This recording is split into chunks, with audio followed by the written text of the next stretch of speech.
afternoon, good evening. Okay, starting again. Hi, everybody. Thank you for joining us this morning or afternoon or evening, wherever you are. We're very excited to have among us 4 speakers on the topic of technology-mediated mental health. And actually, one of our talks is going to be recorded, but we have hope that the speaker will be able to make it towards the end of the session. There was a family emergency situation, so she's not going to be able to join us at the time of her talk. Just a quick word about the series. So we started this 2 months ago, and we've been trying to do a session every month on a topic that is of interest to many in the community. So we've been doing informal polls just to get a sense for what people would like to hear. And that's what has decided the topics for these sessions so far. The next one is going to be on AI and social good, again, by popular demand, and that's going to be November 11th. If you haven't yet joined our Google group, then I'll post information about that here, but there's also information on our website. And now I'll hand it over to our moderator for today. So Sachin Dense is a PhD student at Georgia Tech, really knows much more about mental health than anyone that I know personally, and is a very active researcher in this area. So I asked him if he'd be willing to do the moderation for us today. Sachin, over to you. Great. Hey, everyone. Thank you. Thank you so much for coming to this speaker series. Thanks, Neha, for the introduction. It's a pleasure, really, to see so many people interested and passionate about mental health. So yes, like Neha mentioned, my name is Sachin, and I'm a PhD student at Georgia Tech in human-centered computing. I study the intersections of culture, mental health, and technology, and I will be the moderator for this session. So we'll have 4 different fantastic speakers on a variety of different topics.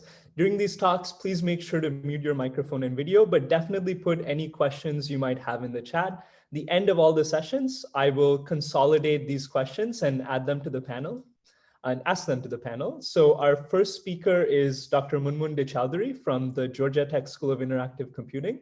I'll let Dr. Dechowdhury take the virtual floor. All right, so let me see if I can share my screen.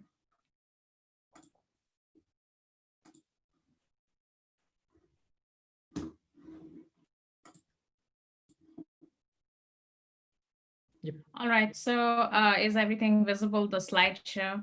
So I think you might need to just show the slide. I think we see the entire presenter view right now. Hang on. How about now? Looks great. Sorry? Looks good? Yeah. All right. Let me.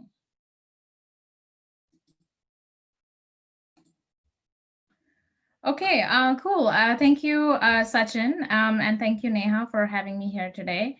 I am Munmun Dechowdhury. I am currently an associate professor of interactive computing at Georgia Tech, and very pleased to be here. Thank you for joining. I know these times are all over the place across the world, so I really want to thank you for joining today. All right, so my talk today is going to reflect on some of my experiences and hopefully some lessons learned along the way through 3 different collaborative research projects in digital mental health. In particular, I'll highlight some of our engagements with 3 stakeholders that includes a health system, a federal agency, and a nonprofit organization.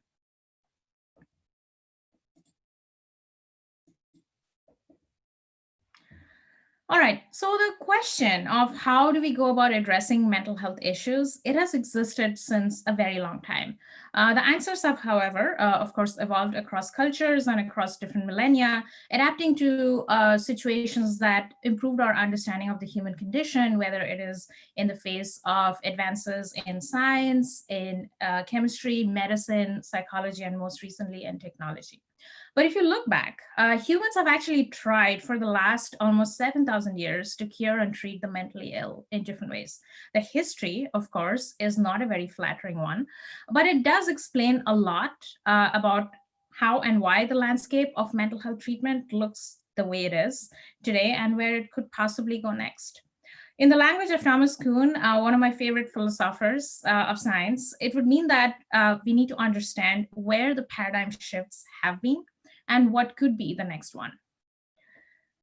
So psychoanalysis, it's the first scientific paradigm. It originated in the end of 19th century, and it was proposed by the renowned psychologist Sigmund Freud in his work known as Project for a Scientific Psychology. And it was one of the first attempts where the goal was to provide some kind of framework or a psychology that would constitute a natural science for mental health.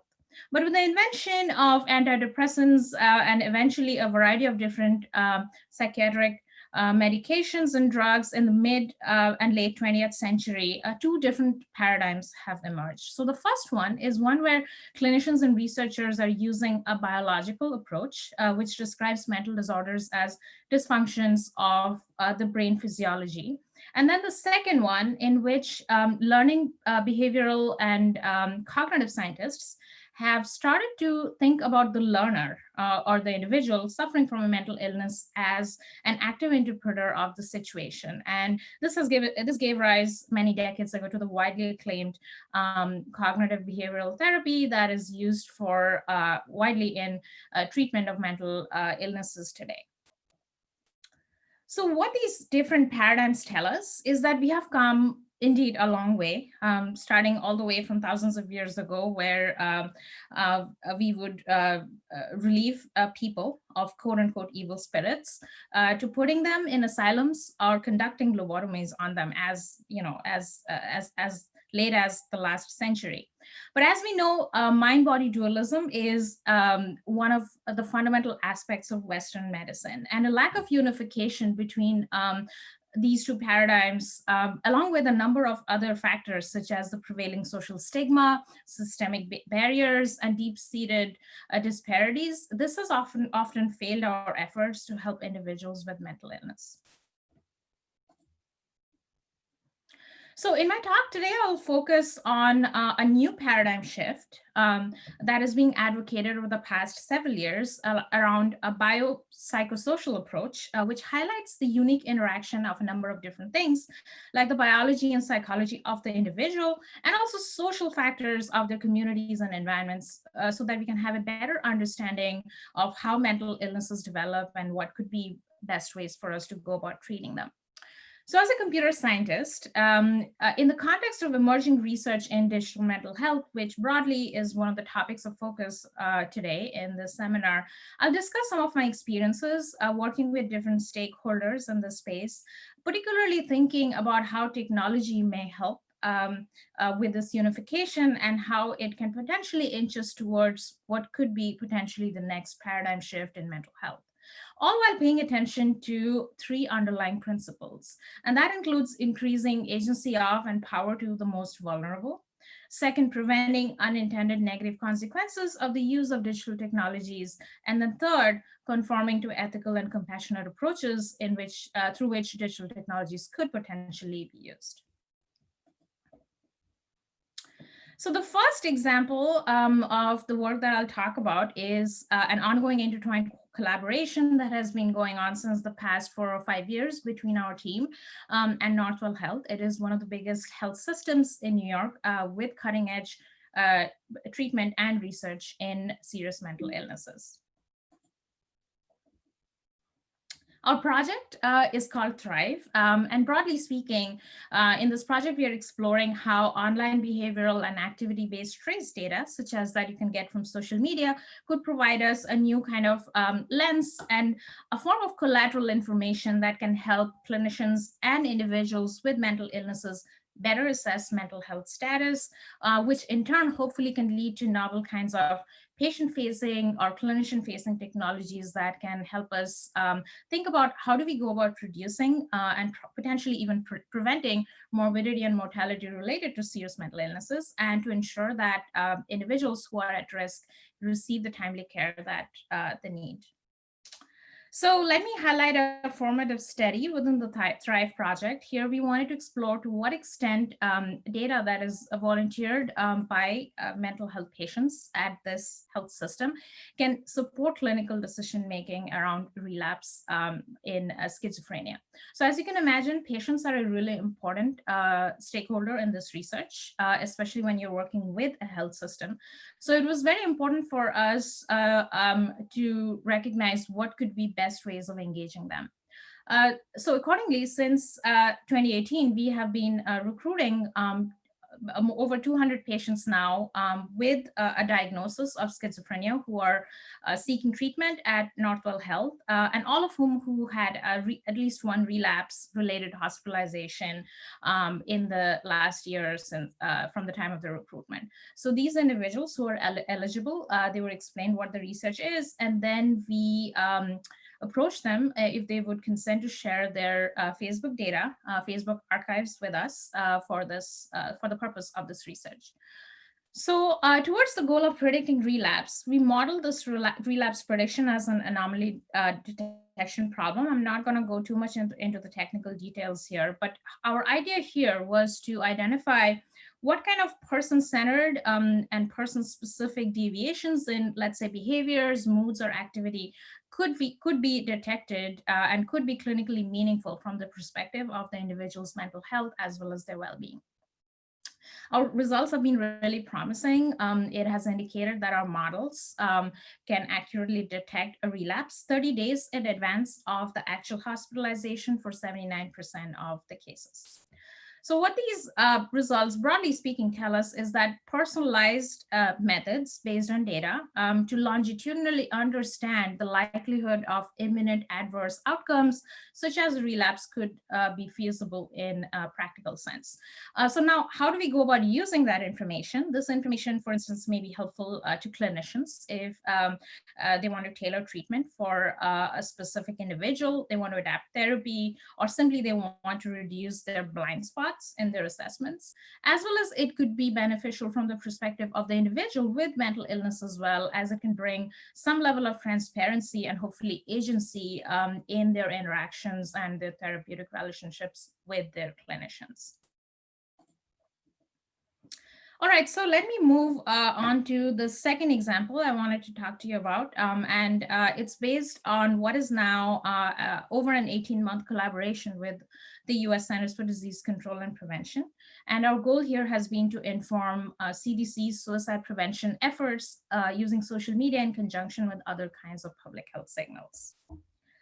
So you may be aware, the rates of suicide in the US and in the last 2 decades have been alarmingly increasing monotonically, actually. So a couple of years back, folks from CDC reached out to me, given the urgency of this public health crisis, and because currently they don't have any kind of real-time information on suicide fatality trends that could actually guide their prevention efforts. This is even more an important issue because national statistics, if you think about on suicide rates in the US, they are delayed by almost 2 years. So it is really challenging for governmental agencies like the CDC to make budgetary decisions in a timely fashion, deploy interventions, or adapt policies that could improve access to care in different segments of the population. So in this work, to address this gap, we developed a first of its kind machine learning framework that would allow us to estimate weekly suicide fatalities in the US in a near real-time fashion, and then potentially deploying these algorithms at CDC that can guide their public health work around suicide prevention. So what we did in particular was we developed and validated a 2-phase machine learning pipeline that would use signals from many disparate but complementary sources of real-time data. These included, of course, online data, but also novel health services administrative data, economic data, meteorological data, and so on. So we combine these signals using a deep neural network model. And what we found is that our this ensemble approach, it improved over models that used single data sources. But what was really striking and meaningful to CDC as our collaborator and partner was that it outperformed what the current state of the art is, which is a baseline model that made estimates based on historical rates of suicide. So the question is, what are the takeaways from engaging with the stakeholder? So I mentioned before, there's currently actually no established way to gather real-time national information on suicide trends in the US. And that's really important for making timely efforts for suicide prevention by organizations like the CDC.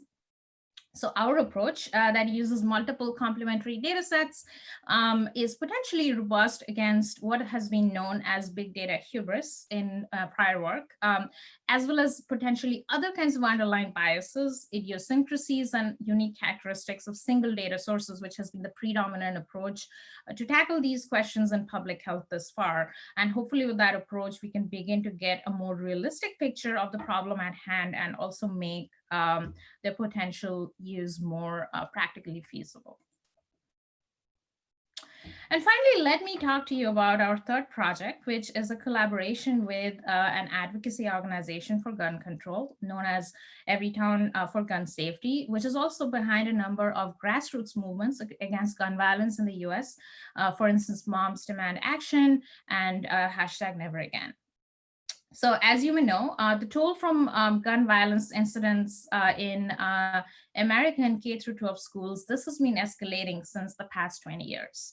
So school administrators often face that they have to now prepare for situations if there was an actual shooting that were to occur on a school campus. But one controversial strategy that they have been adopting is to train students and teachers to respond to a drill that involves an active shooter on campus. But what we don't know is what impact are these programs having on the well-being of school communities. So this collaborative work with Everytown, it focused on a first and the most comprehensive study this far on understanding psychological impacts of active shooter drills in K through 12 schools. And for this, we looked at social media expressions of students, parents, teachers, and other stakeholders. So let me quickly talk to you about what we found.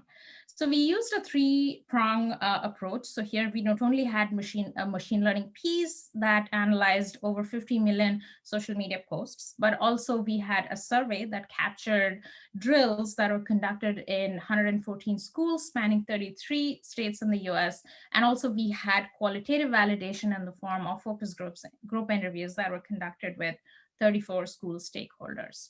So what we found, and you can see that on the slide, is that there were alarming impacts of these drills. In fact, mental health symptoms increased by 38 to 42% following the drills, and it also was correlated with increases in civic engagement and solidarity in the communities by a large margin. So broadly speaking, what our findings allow us to do is to critique what is the efficacy of these crisis preparedness programs in K through 12 schools. The findings also emphasize that we need to think about other evidence-based practices that can increase student safety and that doesn't impose trauma like we saw in our work.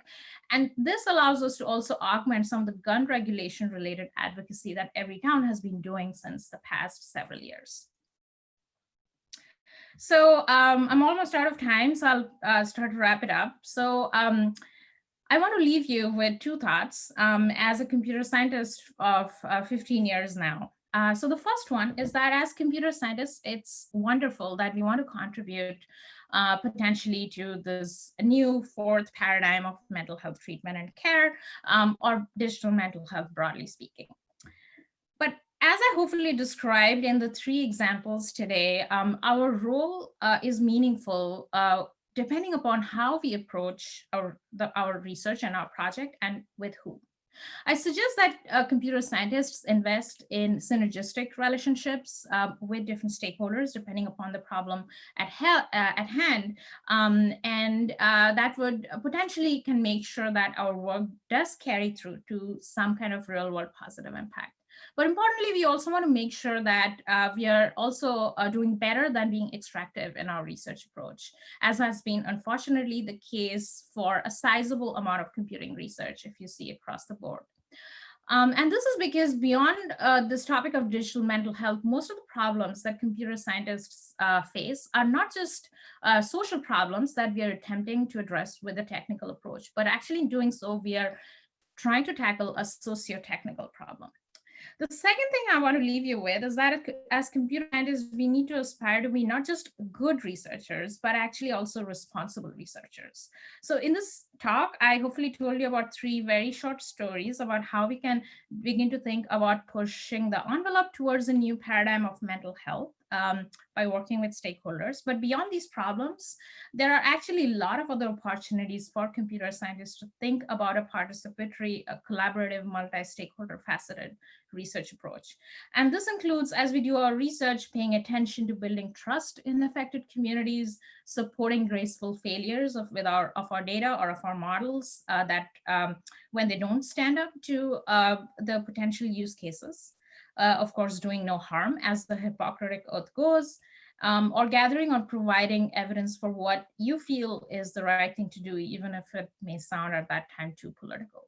The question, of course, is what is a path forward from here, and an approach where these questions are not just a part of a talk like this one, or a Twitter conversation or an article in the Atlantic, but actually these are issues that we consider in our very methodologies themselves going forward. So with that, I would like to conclude. Thank you for listening, and hopefully I can take a few questions at the end of the session. Great. Thank you so much, Dr. Dechaudhary, for that really inspiring presentation on the value of deep engagements with diverse stakeholders. So our next presentation is Dr. from the Department of Psychiatry at Cambridge University. Fortunately, due to unforeseen circumstances, Dr. Inkster is unable to make it, but has recorded a full talk for us. So I will share my screen and share that talk momentarily. Great.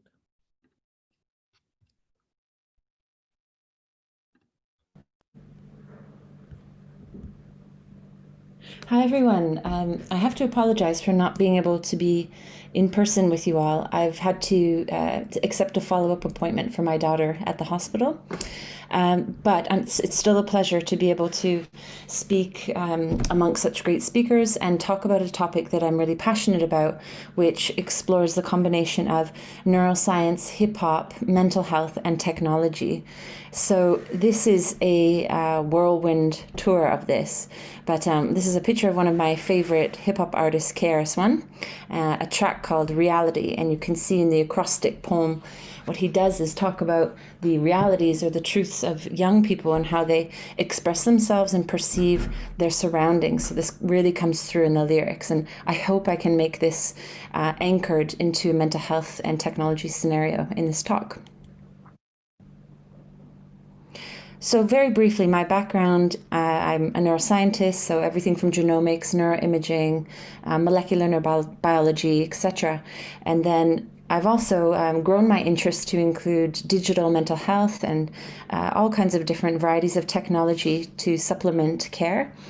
I'm also the creator of a conference and very interested in the convergence of financial health, mental health, physical health, and other aspects. And particularly for this talk, I want to highlight some work from Hip Hop Psych and Lyrical Combat, which I'm a co-founder of, and I'll acknowledge properly at the very end. I have no financial competing interests to disclose. And on this whirlwind tour, we're going to start with a high-level discussion of the arts and the health benefits. So it's not just hip-hop, obviously. There's so many different art forms, musical genres that people can really express themselves through. So we'll start there, but then we're going to peel off some layers, talk about music and the brain, and in particular hip-hop. And then we're going to dive a bit deeper, looking at the lyrics and how this relates to how artists perceive the world, how they interact with society, the socio-political issues, and why these lyrics matter so much. Then we go even deeper from the perspective of a service user or someone experiencing mental health, what lyrics mean to them and how technology can help fill gaps and make advances in data science and supporting human-centered algorithmic solutions. We'll explore this using physiological and psychological outcome measures through a hip-hop psych study. And we'll also explore this from the perspective of natural language processing, voice analytics, and importantly, using digital interventions. So we'll explore that with lyrical combat examples. So a very high level overview, but just to say that music can act as a sedative pre, peri, and post surgical operations. We've seen a reduction in cortisol levels in these types of snares, etc. Also, choir singing in cancer patients, seeing positive health-related changes there. And of course, other examples include group drumming and various other health benefits. And I think this slide sums it up quite well, because in 2019, there was a multi-level meta-analysis where we had over 100 randomized control trials that were put into the analysis. And really what they were trying to look at was the strength of the effect size. So how powerful is music in changing these outcomes related to stress? And the answer was, well, quite significant. And when you parse it out, the psychological impact was moderate, 0.545.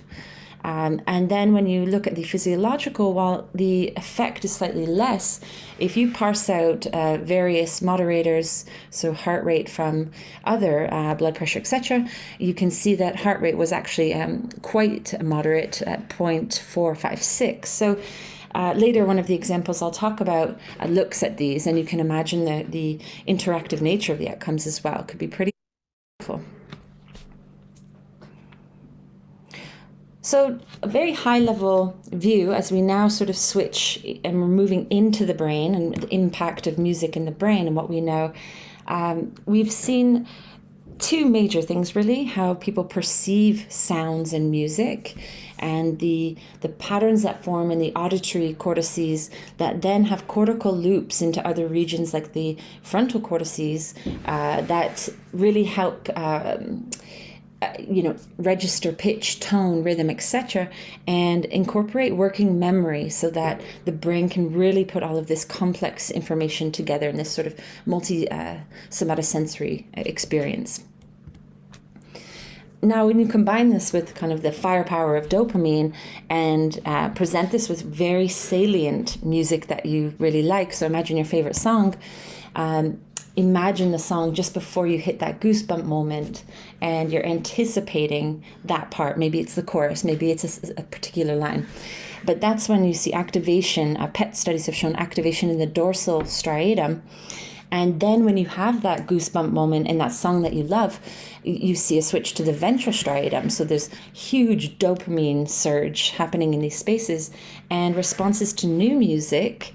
Again, you're seeing this rewarding sensation, but this complexity of combining increased connectivity with the nucleus accumbens and the superior temporal gyrus, inferior frontal gyrus, and all of this just to say that your brain just lights up when there's something that you really enjoy, a particular track, and it's very, very common.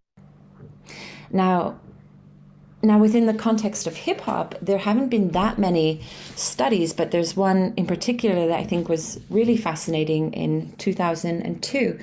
And so if you're familiar with the concept of freestyle, that's maybe you've seen 8 Mile, for example, with Eminem.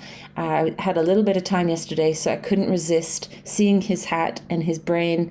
I'm a neuroscientist, so I just put a coronal slice with a amygdala activation, and that fit quite nicely. But anyway, joking aside, the study found that there was this complex kind of network going on and a relationship between various things like motivation, language, affect, and movement. Like, it was just all over. So just to show you,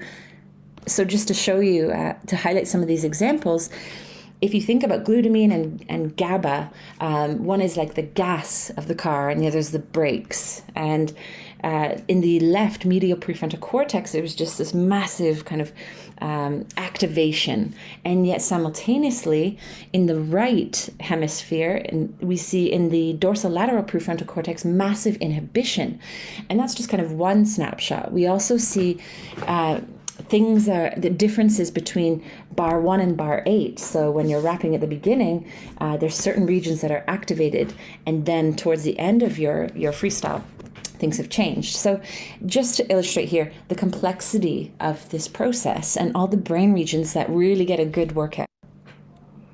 Now, from a public health perspective, looking at lyrics in particular and what artists are saying and their reflection of the world around them, we see, for example, here there are drug terms all along the bottom in different colors as the genre goes through different decades, and along the y-axis how often these words are coming up in these lyrics, this big library of lyrics.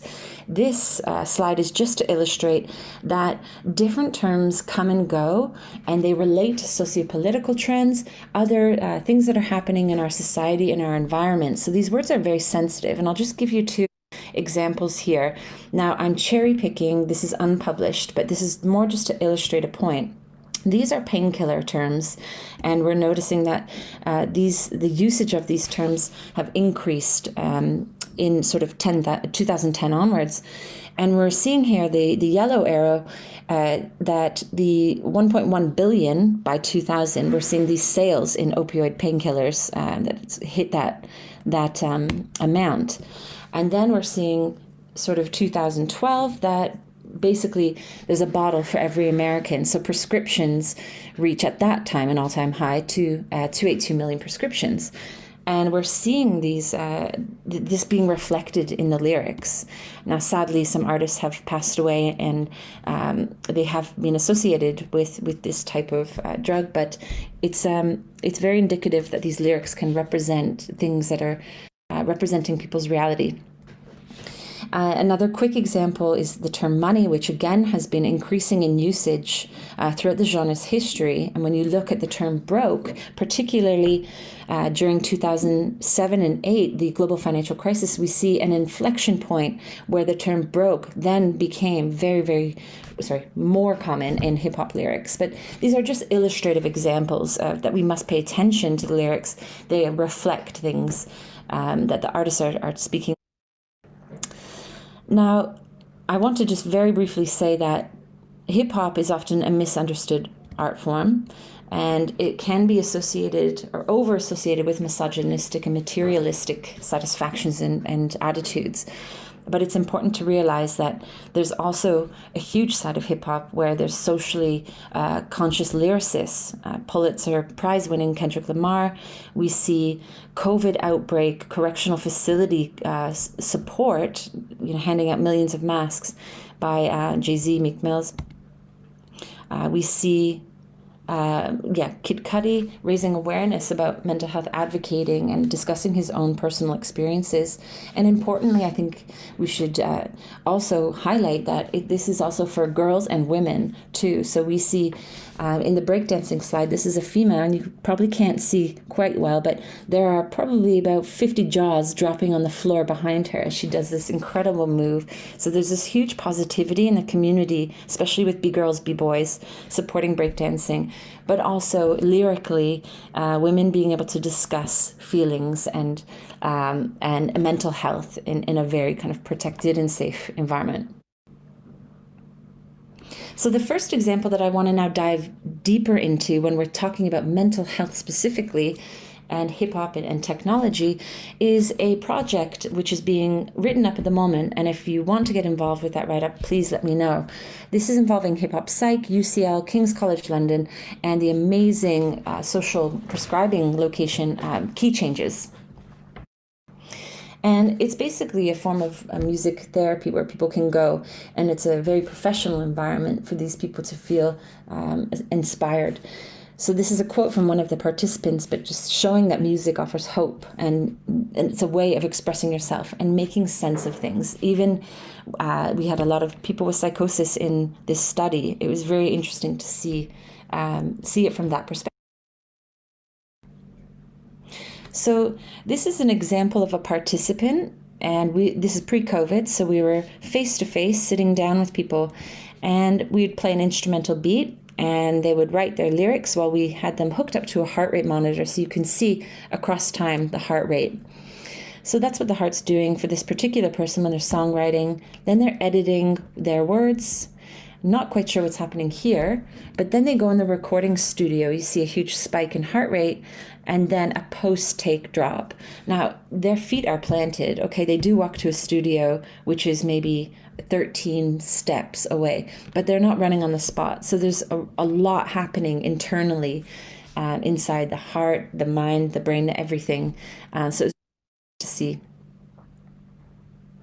Now, this is just dissecting the lyric writing stage. So we've zoomed into that far left of the previous plot.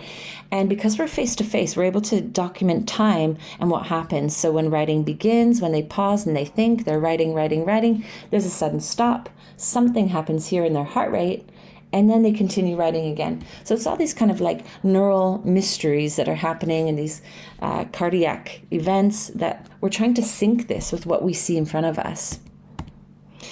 And what's amazing as well is that we actually have the lyrics of what people talk about in this moment. So talking about relationships in this case, and the heart being broken, manic, up all night. So you get a lot of information. This is a very quick slide just showing that when we use the psychological PANAS score, we noticed improvements in positive emotions and a decline in negative emotions. And this was significant even for 6 people. So yeah. Now, zooming in even more, talking about psychosis in particular, but of course this can apply to depression and many other contexts, but I want to keep drilling down. It's very interesting, studies such as this one, we see that you can start to look at the semantic coherence, the syntactic complexities, all kinds of different ways to look at the words used by service users with psychosis. So what you can start to do, and this research was showing this, that in at-risk youths, high risk, they were able to predict subsequent psychosis onset. And there's a lot of work around this space, just trying to see how we can characterize this using automated NLP methods and just loads of different interesting ways to understand the words that people say. And just also, this isn't hip hop specific, but also to say that these are longitudinal things that we can start to look at. So this study in particular, using Twitter data, things weren't happening randomly when there was discussions around aggression and loss. So they found in a 2-day window that after loss, there was an increase in aggressive tweets. So you can start to really look at this across time as well. Okay, so this is lyrical combat, and I've probably got about 1.5 minutes to get through this. But what I want to show you is that this is a small part of the app that's is built, and then there's tons behind the scenes. But in this particular context, you see 5 keywords, okay? And they could be emotionally relevant, cognitively relevant, or even financially relevant to build financial literacy over the course of time. So in some ways, this could support a digital intervention where across time you are using words almost as a dosage. And the idea here is to respond with a freestyle, 15 seconds, and if you incorporate those keywords, you get bonus points. And if you can rhyme, parts of your freestyle response, you also get other points. So we have a rhyme detection algorithm that awards you points. And as you can imagine, this could lead to tokenized scenarios where rewards could go towards something, such as second chance metrics to support offenders leaving prison to become banked, and various scenarios, or to support someone's reform or rehabilitation in a clinical setting. And I'll just briefly touch on this, but one of the other beautiful things about hip hop is that the voice and the intonation comes across, and when you're able to describe something that's more emotionally important, there's evidence that you'll see a more significant effect. So I just want to thank everyone for listening, and this is the founding team of Lyrical Combat and the founding team of Hip Hop Psych. And if you have any questions at all, please do get in touch, and thank you for listening to my talk.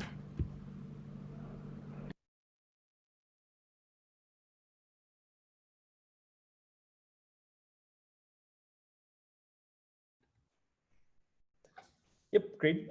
So very interesting talk on the mental health experiences, advocacy, and discourse of hip hop artists and its value for our collective well-being. So the next talk will be Dr. John Naslund from the Department of Global Health and Social Medicine at Harvard Medical School. Great, thanks, Sachin. Can you hear me all right? Yep. Let me just share my screen.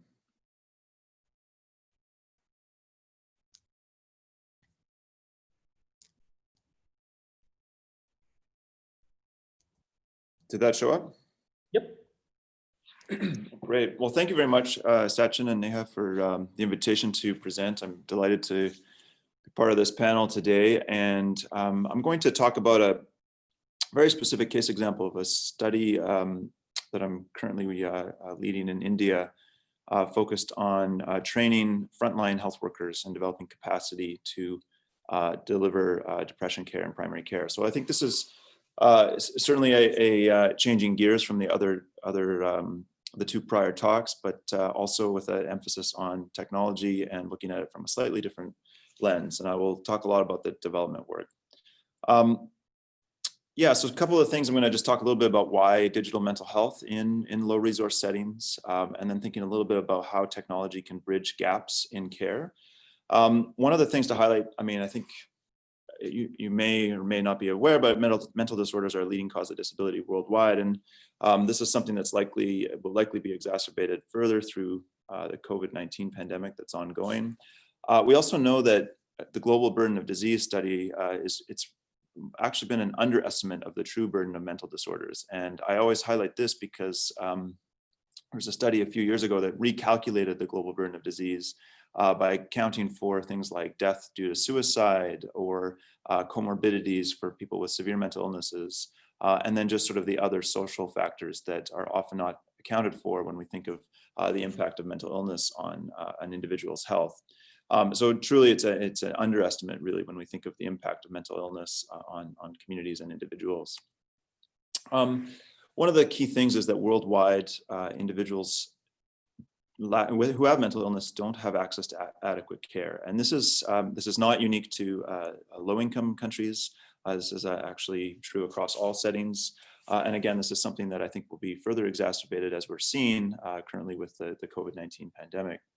What I think is really striking is that this gap, we often call it the treatment gap. That's how it's been referred in the literature for many years. But it's really actually, there's been more of a transition now. Treatment really suggests that it's really only the interaction between an individual and a psychiatrist or a psychologist, but it actually is a lot greater than that. And there's been a push in the field now to think of it more as a care gap, an actual gap between thinking of how to help someone manage their mental health and how to prevent mental health concerns. And it's a much more broader way to consider mental illness. And thinking of some of the contributors to this gap, it also, there's a diverse range of factors that actually lead to the care gap. And we can think of that around, stigma within communities and society, low prioritization of mental illness among governments and health systems, just in general, the competing demands. It's hard to think of mental illness requiring funding when you have, say, for example, other health emergencies or public health emergencies like pandemics that will use up resources. So really, mental illness does not end up being very high up on the list of priorities.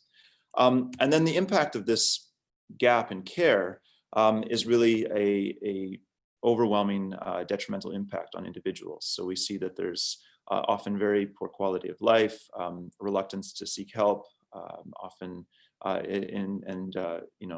detrimental impact on individuals' health and well-being and functioning.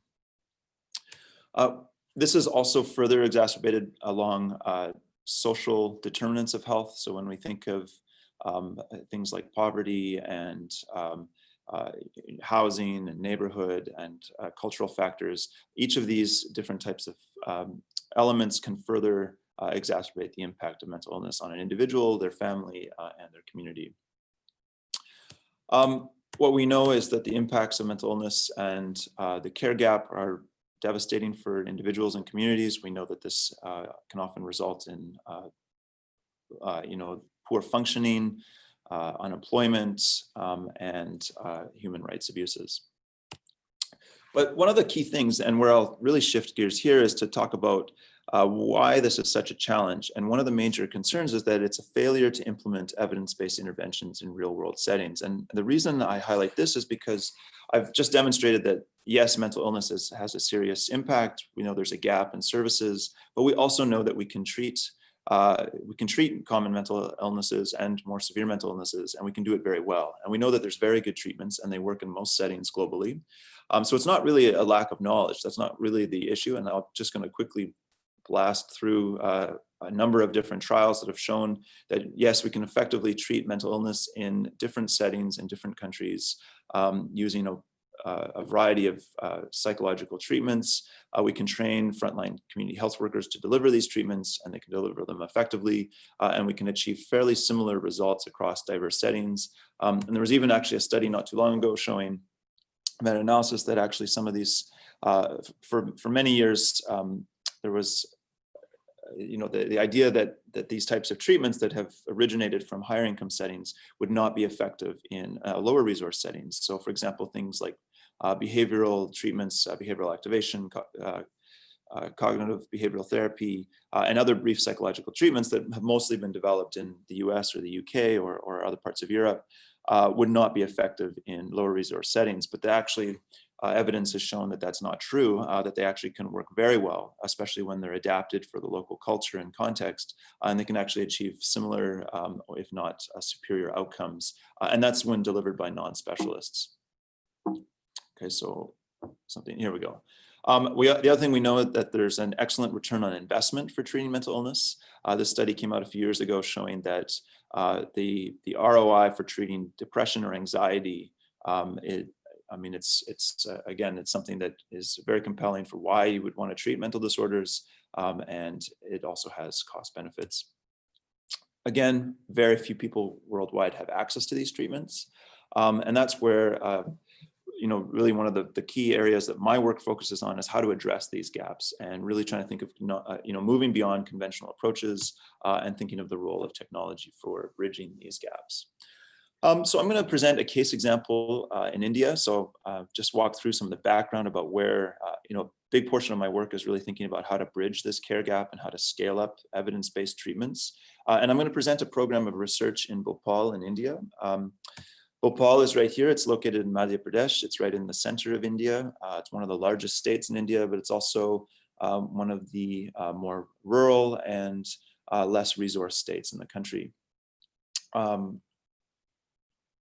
Just to give you some idea, if we're ever able to travel again, it's also a very fascinating part of the country. Bhopal is well known for its lakes. It's also got many, many monuments, and it's quite an ancient part of India. It's also the tiger state, so it actually has the largest populations of tigers in the world, which is quite interesting. There's many temples and monuments. And it's also quite a rural state. So as I mentioned, it's a very rural state, so they rank a lot lower on the Human Development Index relative to, say, more developed or more urban parts of the country, such as Mumbai or New Delhi. But it also is an area where it has quite a diverse geography and makes it a lot more difficult to deliver services across the different towns and communities. So the WHO recommends using technology for supporting training and learning among community health workers. So building on this recommendation, this has really been one of the primary drivers of our work. And I'm just presenting here this idea of a continuum of care. So if we're thinking of training frontline providers, so community health workers or non-specialists in delivery of mental health services, there's actually a full continuum. You have to both train the providers, make sure that they achieve competency, the skills necessary to effectively deliver care, and then provide ongoing support and quality assurance, and then linking that with patient outcomes. So I just want to highlight this because the care delivery, effective delivery of mental health services it requires an entire continuum, and it's actually a lot more complex than just someone delivering a treatment. There's many other moving parts. And I highlight this because we're really, in this presentation, I'm going to focus on this first part, which is around actually training community health workers in the delivery of a brief psychological treatment for depression. One of the key parts of our work, so our team in Bhopal has spent several years talking with community health workers, working very closely in a number of the villages around Bhopal. So Bhopal is a smaller city, but in many of the rural villages on the outside the city, and the districts outside the urban area. And one of the common threads that's come across in all of these conversations is that there is a very strong recognition of mental health concerns within communities. This is one thing that has been very, very prominent in the conversations with community health workers. And I highlight this just to emphasize why it's very important to understand your target audience before you engage in any work and actually trying to develop a digital platform or any type of intervention or program for this group, is to actually understand their perspectives first. And this is both important to know this, but also helps inform our work. So understanding that their mental health is something that is recognized. Many of the community health workers we've talked to, they've described, relatives or neighbors or some of their patients who they see having experienced depression, or they're aware of suicide in their villages. So it's something that's very common and very prominent, and something that they are aware of, despite the stigma and other concerns. So our project's called Essence, and we're one of 10 NIMH, so National Institute of Mental Health funded projects. You can see here the projects are in a number of different settings around the world. There's 2 hubs based in India, and ours is, as I mentioned, focused in Bhopal and focused on community health workers. But all of these different projects, I highlight this because they're all focused not on the same topic, but they're all focused around the theme of scaling up mental health services in low resource settings. So some of them take on different aspects, whether it's youth mental health, school mental health, geriatric mental health, and then ours is focused really around building workforce capacity in primary care. So one of the things we've started with is again, as I mentioned, we've spent a lot of time talking to community health workers, a lot of focus groups to understand their needs. And one of the things, as I mentioned, there's a recognition of mental illness as being a serious concern, of depression in particular. But there's also high demand for treatment. So they've actually emphasized, even mentioned that they'd be very interested in learning about how to treat these problems. And one of the comments that comes up is that they often feel like they are helpless so community health workers, to give some context, they really are, the backbone of the health system. They deliver the bulk of the primary healthcare services, especially in rural areas. There's about 1 million community health workers. They're called ASHAs, so accredited social health activists across all of India. So it really is one of the most important aspects of the health system. And what they tell us is that they're already, they see depression on a regular basis. They're already, and they feel helpless in what to do. They're not really sure how to actually manage these issues. So there is an interest in training. There's also an interest in digital training. So our goal is to develop a digital training program. So we've been working with the ASHA workers to develop a training content that could be delivered on a digital platform. And we've gone through a number of rounds of user testing, design workshops, really getting feedback around what would the training look like, what would make it interesting, what would make it engaging, and really getting feedback on different images. So you can see here, these are just some photos from some of our work in the field. And really just making sure that we understand our target audience before we develop a fully digital program. We've gotten really helpful feedback. There's a strong interest in digital technology. Just to give, I guess, a bit more context here, typical training in the health system involves traveling tremendous distances to attend in-person training. That's how it's done in most countries. Health workers have to travel many hours, and then the residential trainings, they usually have to stay for about 6 days. That's the standard residential training for through government training programs in India.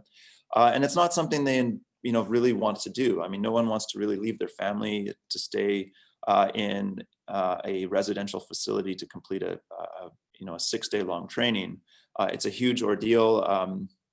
And again, it's something that takes them away from their own family and childcare responsibilities or other things that they, there are other activities they have at home. So being able to do the training on a digital device is really appealing. It's something that there's a lot of interest to do that. So thinking about how to move forward with developing a digital program, we spent a lot of time. This is just one of our workshops that we held in a facility in Sihor district, but really trying to understand some of the ways to support engagement and to support learning, and also thinking about some of the challenges that we might face.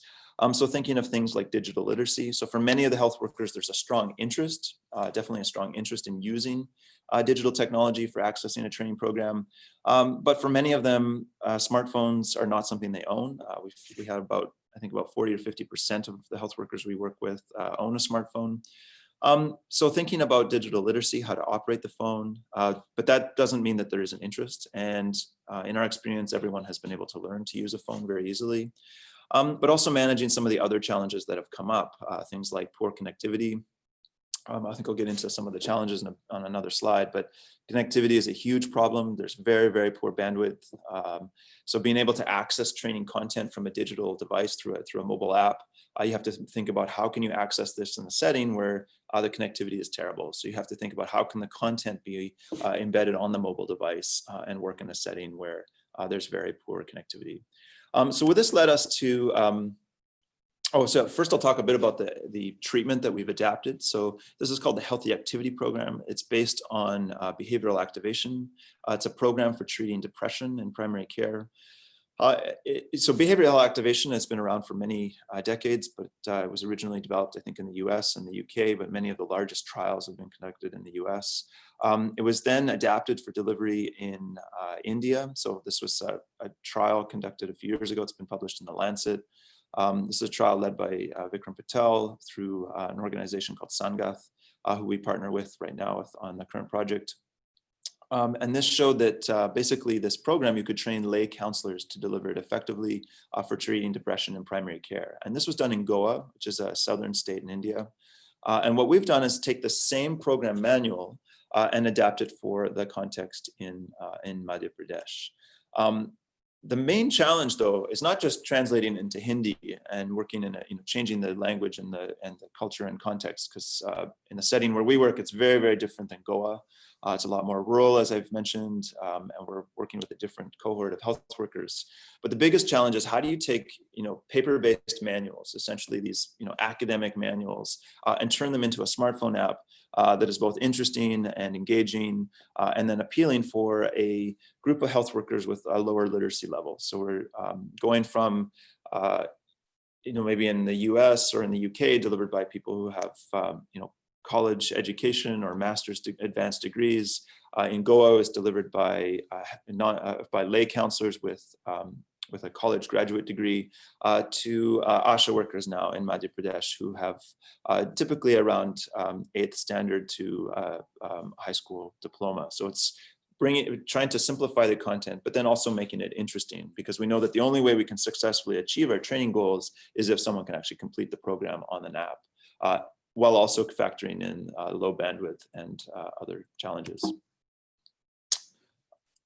So this is what led us to our learning management system. So we had to think about how to have this operate on the smartphone. We've gone through, we've spent a lot of time trying to figure out what would be the ideal platform.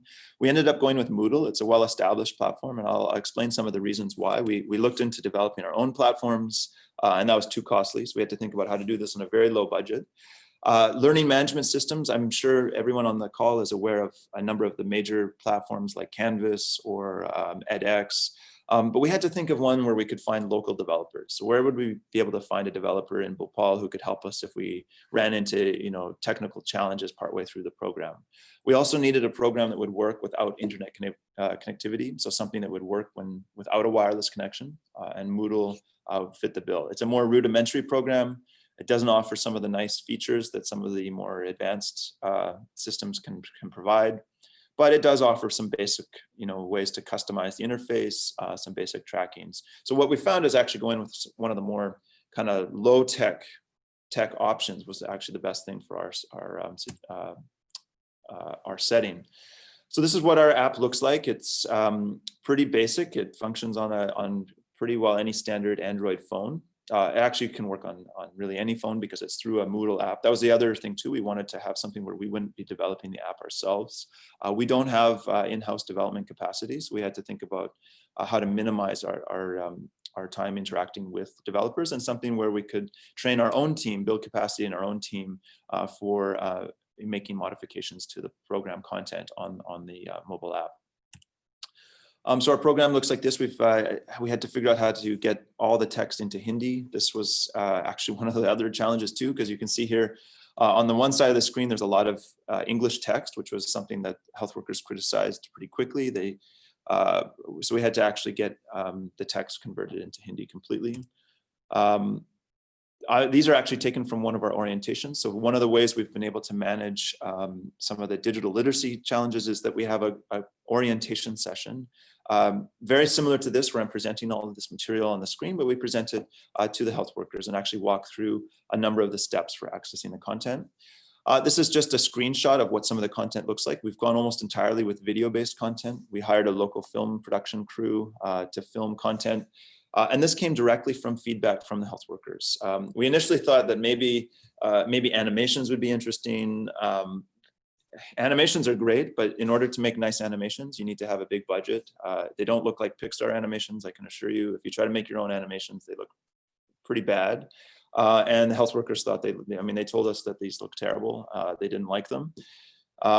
And we said, okay, enough of that. But then they actually told us that they'd like to see video, and then they'd like to see video that would be more reflective of their and more familiar with where they work. So our film crew, we went out to the field and actually filmed scenes in different community clinics, got scenes from the countryside and from villages, so we could actually make the videos relatable and interesting and engaging.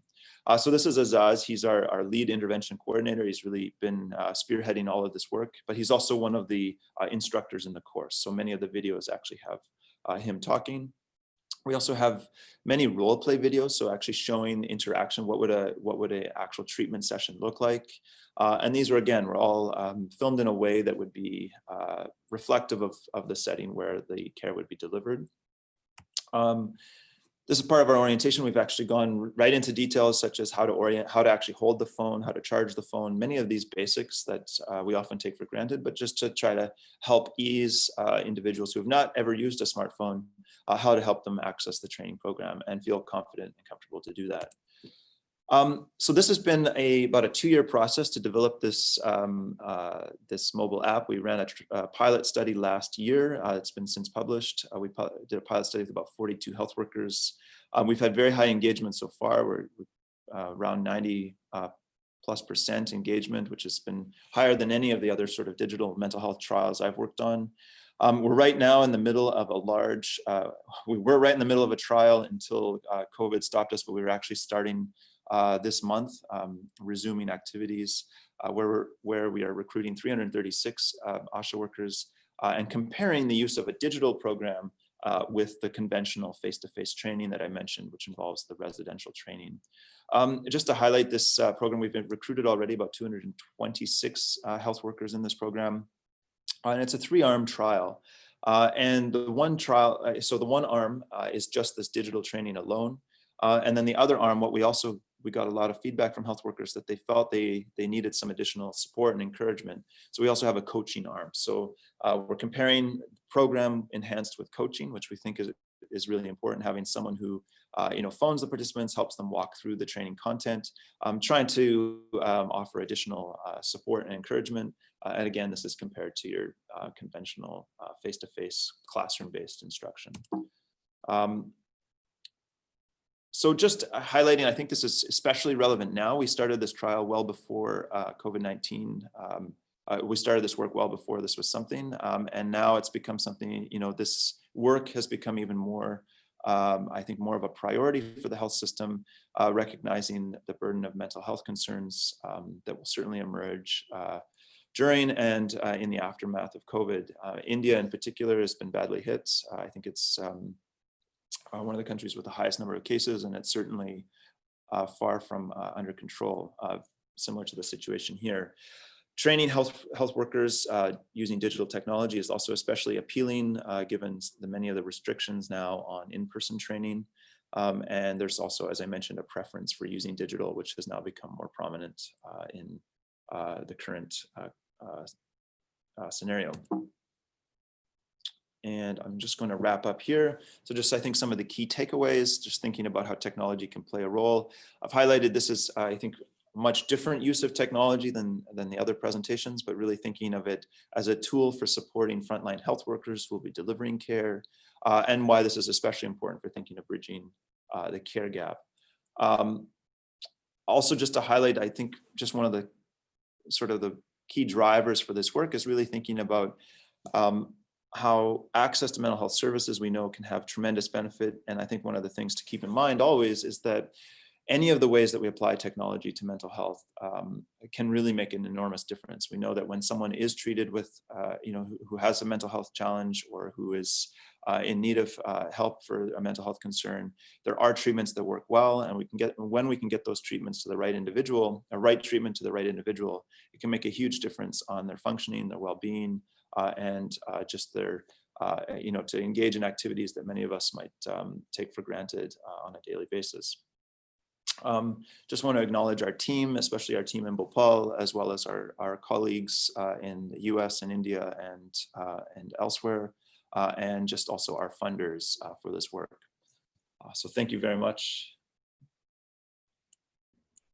Yep, great. Thank you. Thank you so much, Dr. Naslin, for that very insightful talk on how technology can empower frontline health workers.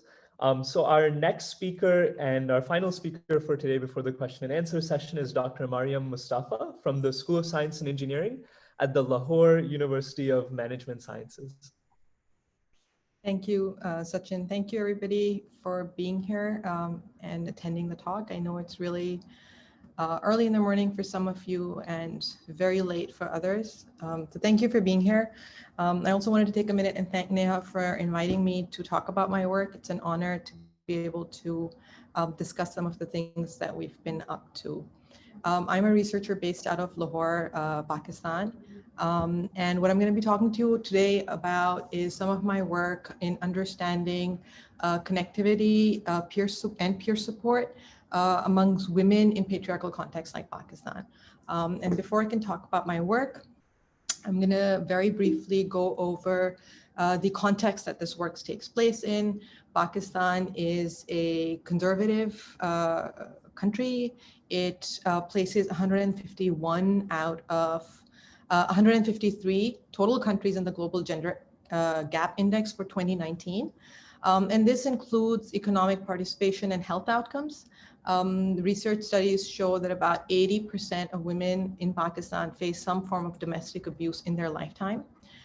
Sexual harassment, abuse, anything to do with women's sexual bodies are taboo subjects in the Pakistani context. These are not conversations that are had in physical spaces in Pakistan. Women refrain from reporting their experiences with rape or harassment. In fact, within the Pakistan legal constitution, marital rape is not considered a crime. It is considered a family matter.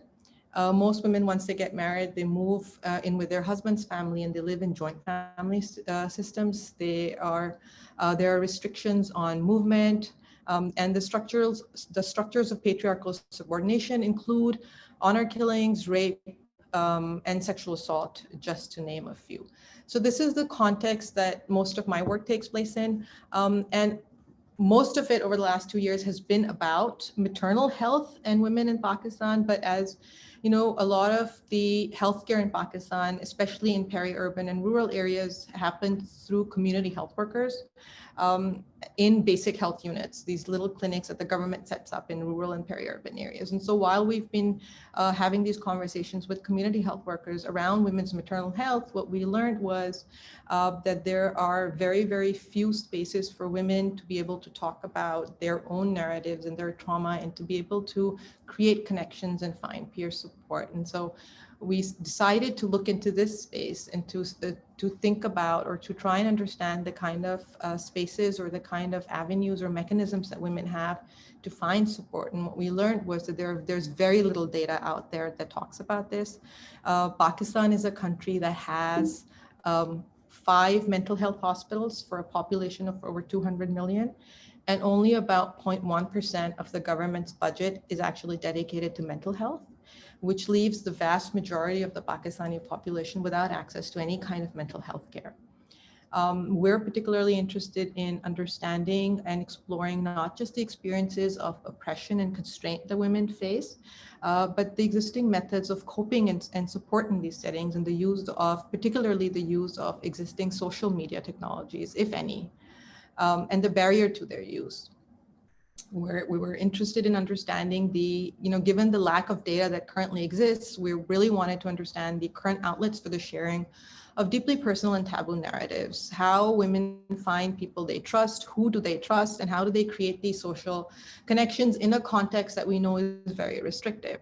And this, for women, this, we felt was particularly important because one of the most important and consistent determinants of common mental health disorders is actually being female with a low income and low socioeconomic status. Studies have also really revealed that women are approximately 2 times more likely to suffer from common mental disorders as compared with men. And this is particularly true for women who have experienced domestic violence at least once in their lifetime. And we know in a Pakistani context, these risk factors are further exacerbated due to restrictions on work, outside the home, living in joint family households, relational problems, and a very high rate of intimate partner violence. And so the goal and the motivation behind our work is, given all of these constraints, given that we understand what this context looks like, how do you design for emotional well-being or for connectivity in this context? We started with, in our work, we've looked at 2 very distinct groups of women. And this is a very broad generalization. So we've looked at one group of women who are literate. They have access to a stable internet connection. They have some expectation of privacy on their phones. And right on the opposite end of the spectrum, we have women who are low literate. They come from low income backgrounds, and they have at best shared access to a phone. And so we wanted to understand, given these 2 very distinct groups of women, what kind of access do they have to supportive structures? What kind of mechanisms have they created for themselves, or that they have access to for mental health support or for emotional well-being? And so I'm going to start very briefly and talk about the first group of women, which are literate women who have access to an internet. They have expectation of privacy on the phone. And what we found in the Pakistani context is that these women are leveraging closed Facebook groups as digital safe spaces to allow them to have intimate conversations about topics that are considered taboo outside of these digital spaces. So in the physical space in Pakistan, women can't talk about sexual education is not part of the schooling in Pakistan. Women cannot talk about their own intimate bodies, their own intimate health, their own sexual health, or their reproductive health. They can't talk in the physical space. They cannot have conversations around abuse or harassment that they face. And so literate women who have access to a smartphone and who have access to an internet connection use these closed Facebook groups as spaces where where rules of patriarchy are sort of suspended, and they are able to talk about things that are important to them. And part of why they're able to do this is because the moderators of these spaces have created mechanisms to allow the posting of anonymous content, right? So how that's done is a member of the group can send a request or a direct message to a moderator who strips this post off any identifiable content and posts it from her own account. And so this allows women to share really disturbing narratives of the abuse that they face within their own homes. And we found that I was part of this, one of these closed groups for 2 years. I've had conversations with the moderator of the group, and I've had conversations with different members of the groups over these 2 years. And we found that the highest percentage of anonymous posts revolved around sexual abuse. And these posts typically relived old traumas of being abused as a child, or they were narratives of abuse in marriages.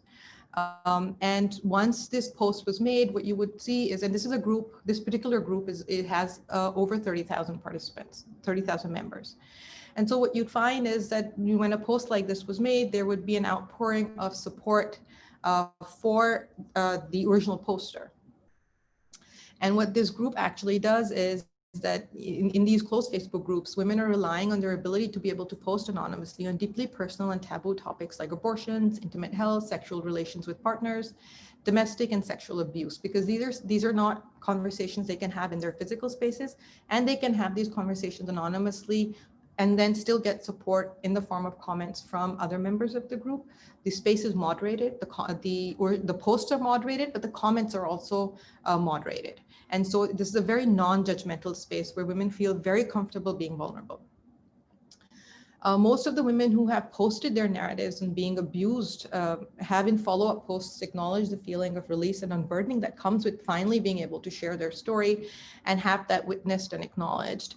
And this witnessing of traumatic events and the unconditional support is seen in follow-up posts to have had a significant impact on a woman's mental and emotional well-being and her ability to deal with trauma. Now, very quickly moving on to the other end of the spectrum, as we were looking at this Facebook group and we were talking to the moderators and the members, what struck us was that these were all literate women. A lot of them were professionals, they worked, and so they were able to have access to this space. But on the other end of the spectrum, a large percentage of women in Pakistan are low literate, they are low income. A lot of them don't have access to their own personal devices. Even if they did have access, they don't have access to a stable connection. If they have that, then they're not literate, and they certainly wouldn't be able to access a space like Facebook, which is predominantly in English.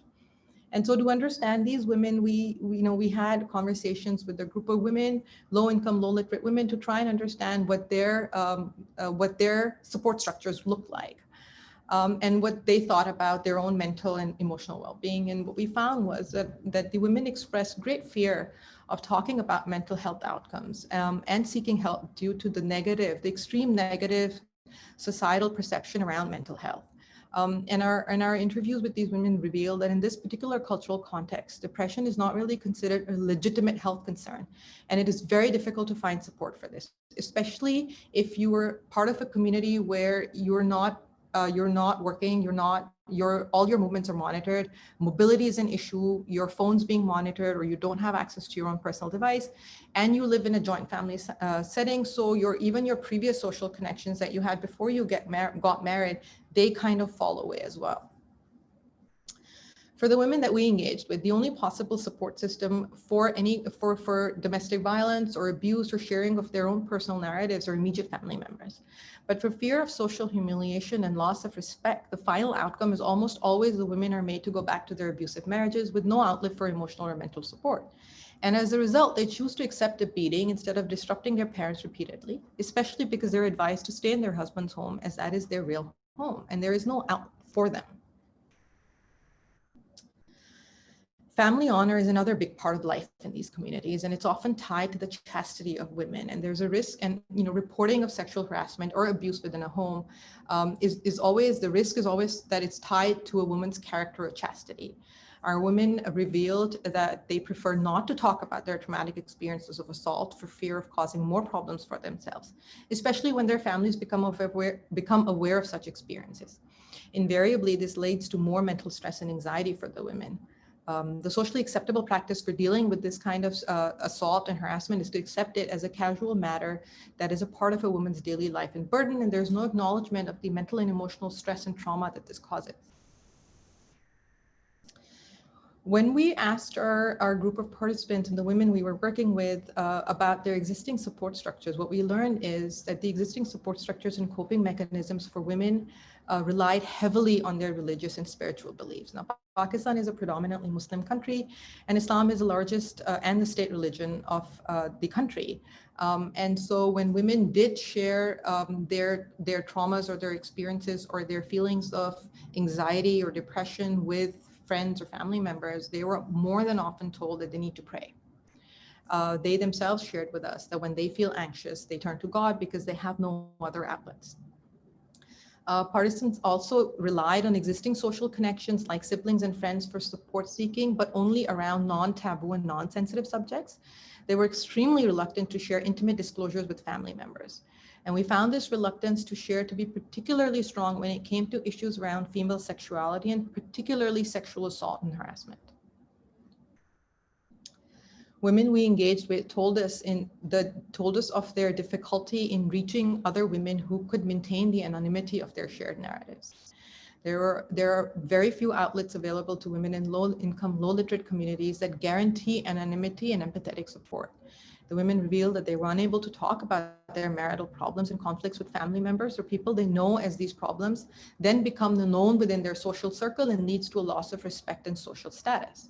And so what became really clear to us is that there's a systematic suppression of women's voices and an immense family and societal pressure on women to not speak out against the injustices that they face in their married lives, the traumas that they experience, and that women are forced into silence, and there are very, very few outlets for actually speaking out and for sharing their narratives and their traumas. And so along with economic, educational, and social challenges that women face, they're now forced into silence about their traumas, and they find very little support for their emotional needs. And so as designers, while we feel that there's little we can do in terms of concrete solutions to the systematic abuse that we've seen in the field, we can, however, think about designing for connectedness to include vulnerable populations that are not literate, that don't have access to smartphones or to Facebook or Reddit or Instagram or other social media platforms for sensitive disclosures and discussions. And designing for connectedness, we feel, helps empower women in patriarchal contexts by giving them access to spaces to share their narratives, to belong to a larger non-judgmental community of peers, to find emotional support and to find a collective voice. Connectedness as a design choice is not restricted only to social voice-based platforms, but all applications looking to design for vulnerable, isolated populations. In our context, a large percent of women rely on family members to download and install applications for them. And this also points to opportunities to provide backdoor features in other applications to support connectedness for women. So for example, a health application for women within such a context should include features that allow low-income, low-literate women to be able to connect to other women. Similarly, there's a lot of push and there's a lot of work that happens in designing digital financial applications for women in the developing context, right? But we strongly believe that given that there's such a deep impact that being connected to your peers, being connected to other women has on a woman's emotional and mental status, it's really important to think about, when you design even digital financial services, to think about perhaps backdoor channels to design for connectivity, to allow women to have that connection to other women, to be able to share their narratives, to be able to talk about the things that they've had, traumatic experiences that they've had. Now, to wrap up, I would like to leave you with some of the challenges that we've been thinking about, some of the challenges that we've done participatory design workshops with about 15 women to sort of try and understand what an application for them would look like, given their very unique challenges.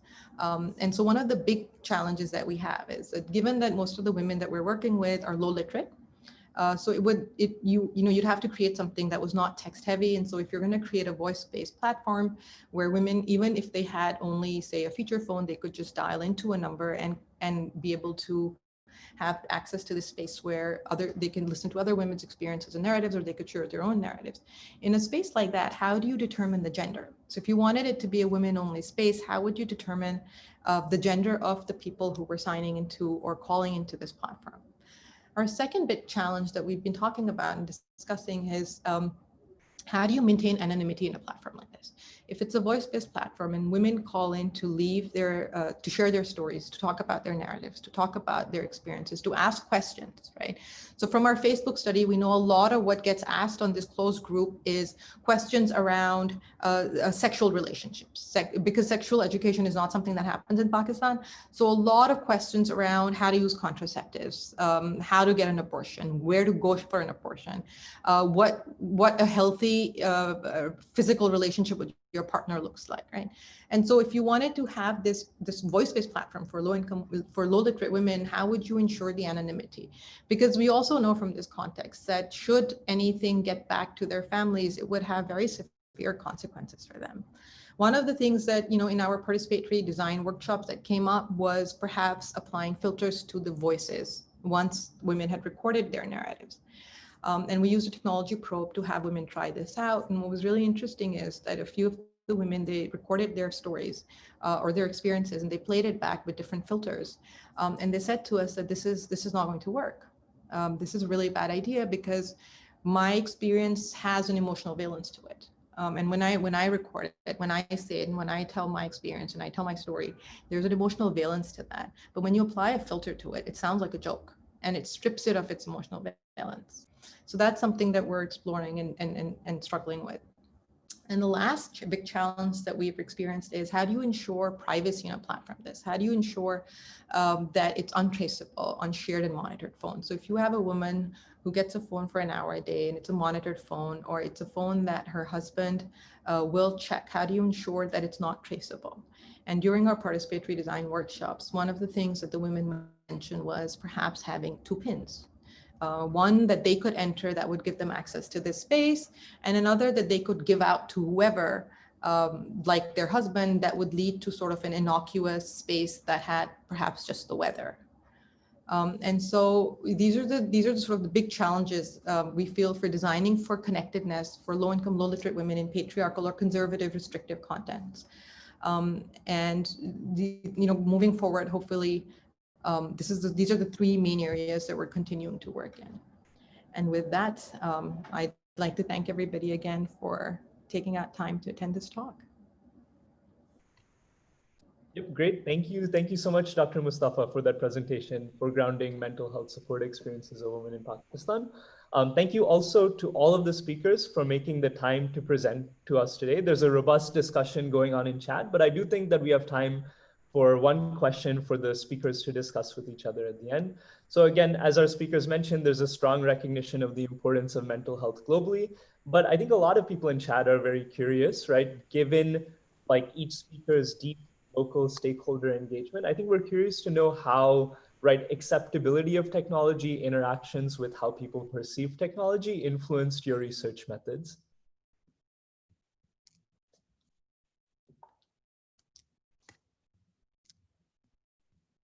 So in different contexts like Neha mentions that may look at like privacy issues, right? In the case of Dr. De Chowdhury's research, or language with regards to Dr. Naslin's. Curious to hear.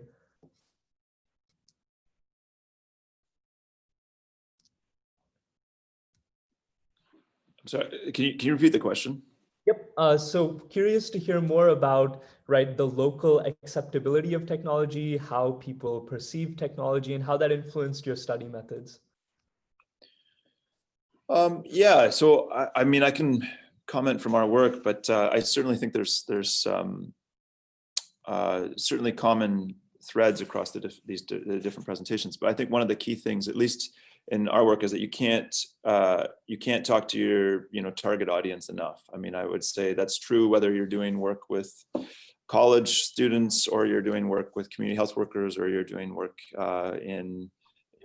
with children. I mean, I think across all different stakeholder groups, you need to really engage them in the process as often as you can, to the point where until you kind of reach what you feel is like a level of saturation. So I think, a lot of the things that we thought, I mean, I can talk about an anecdote. We thought, for one example, we thought that our platform was actually working very well. We saw like very high, we were piloting it. We were doing our first field testing, and we thought we were getting really good completion rates. Okay. We saw people that were going through the content like in 7 days. And we thought, this is incredible. They're finishing literally a digital course in 7 days that usually should take about 30 days, right? How are they going through it so fast? Well, we found out only through focus groups afterwards that they were visiting relatives where there was good bandwidth, and they quickly went through every module in the app just because they wanted to show that they were finished, because they thought they had to finish as part of the work. But we wouldn't have learned that if we hadn't actually talked to them. So if you don't talk to your participants, whoever your participants are, I mean, I would just emphasize that getting feedback is often, because things that you might think from the quantitative data, until you actually talk to someone and get their opinion and get their feedback on it, you kind of are left kind of in the dark. You might not really know. And that's just one example where we thought we were being successful, but it turned out, oh no, actually, there's a reason why. So that's just one sort of anecdote on that. I can add a little bit. I completely agree with John. So in our work with Everytown, what we saw is when we took our results from our data to different stakeholders, it allows us to maybe address some of the whys, like why we were observing some of the trends that we observe. And I think engagement with individuals with the lived experience of whatever we're investigating, I think that gives more context and richness, brings more richness to the analysis as well.